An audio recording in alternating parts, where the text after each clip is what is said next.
Bollywood drugs मामले में narcotics control bureau ने एक्टर दीपिका पादुकोण, रकुल प्रीत, सारा अली खान और श्रद्धा कपूर को समन भेजा है। इनके अलावा उनके मैनेजर करिश्मा प्रकाश और सिमोन खम्बाटा को भी समन भेजा गया है। इन सभी को अगले 3 दिन में ड्रग्स केस में पूछताछ में शामिल होना होगा।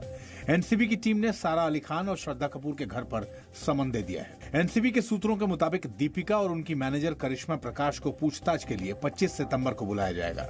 रकुलप्रीत सिंह, श्रुति मोदी और सिमोन खम्बाटा को 24 सितंबर, श्रद्धा कपूर और सारा अली खान को 26 सितंबर को पेश होना होगा। दीपिका पादुकोण के खिलाफ एनसीबी को उनकी एक कथित ड्रग्स चैट मिली थी। ये ड्रग्स चैट 28 अक्टूबर 2017 की है। सूत्रों के मुताबिक एनसीबी को मिले चैट में दीपिका मैनेजर करिश्मा प्रकाश से हशीश नाम की ड्रग्स मांग रही हैं। सुशांत सिंह की मौत से जुड़े ड्रग्स केस को लेकर रिया चक्रवर्ती और उनके भाई शौविक की जमानत याचिका पर आज सुनवाई नहीं हो पाई। मुंबई में बारिश की वजह से इसे कल के लिए टाल दिया गया है। सूत्रों के मुताबिक एनसीबी की पूछताछ में ड्रग पैडलर अनुज केशवानी और अंकुश अरेंजा ने टीवी एक्टर अविगल पांडे और सनम जौहर का नाम लिया है, जिसके बाद एनसीबी ने 2 अलग अलग ठिकानों पर छापेमारी की।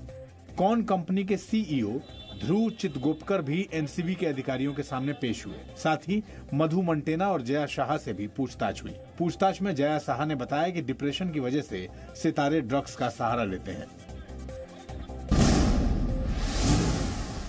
अमेरिका की टाइम मैगजीन ने आज दुनिया के 100 सबसे प्रभावशाली लोगों की लिस्ट छापी है। इसमें भारत के प्रधानमंत्री नरेंद्र मोदी का भी नाम है। टाइम मैगजीन के संपादक कार्ल विक ने लिखा है कि भारत की 130 करोड़ लोगों की आबादी में ईसाई, मुसलमान, सिख, बौद्ध और जैन धर्मों के लोग भी रहते हैं। भारत की 80% जनसंख्या हिंदुओं की है और अब तक के अधिकतर प्रधानमंत्री इसी धर्म के मानने वाले रहे हैं। नरेंद्र मोदी ऐसे शासन कर रहे हैं जैसे कोई और उनके लिए मायने ही नहीं रखता। उनकी हिंदू राष्ट्रवादी पार्टी बीजेपी ने न सिर्फ उच्च वर्गों बल्कि मुस्लिम समुदाय को भी टारगेट किया है। बीजेपी ने प्रतिक्रिया देते हुए कहा है कि हमें किसी पत्रिका से सर्टिफिकेट की जरूरत नहीं है। आदरणीय मोदी जी विश्व के सबसे बड़े जनादेश से जीतने वाले सबसे प्रबल और वाइब्रेंट लोकतांत्रिक नेता हैं। उनको किसी पत्रिका के प्रमाण पत्र की आवश्यकता नहीं है।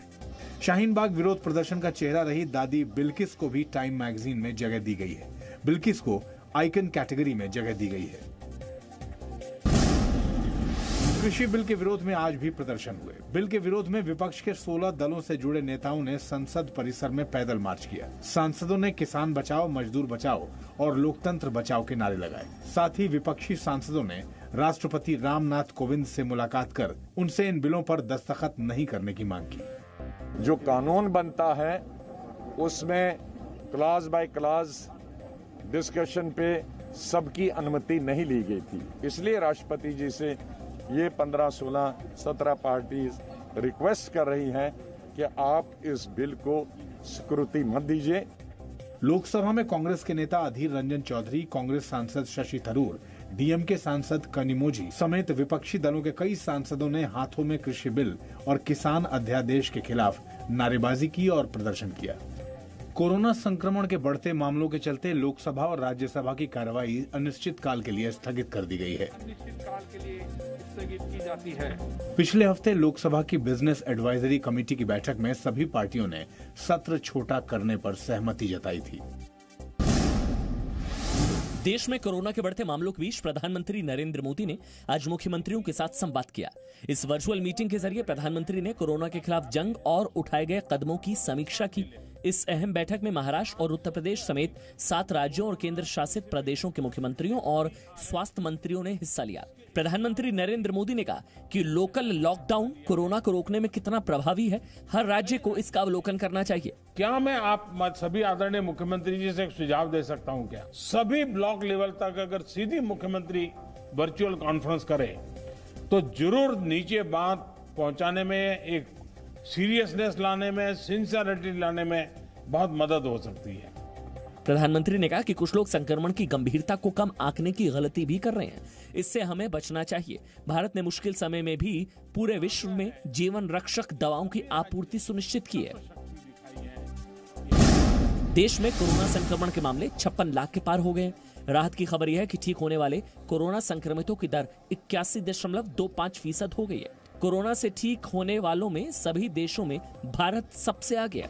स्वास्थ्य मंत्रालय के मुताबिक पिछले 24 घंटे में संक्रमण के 83,527 नए केसेस आए हैं।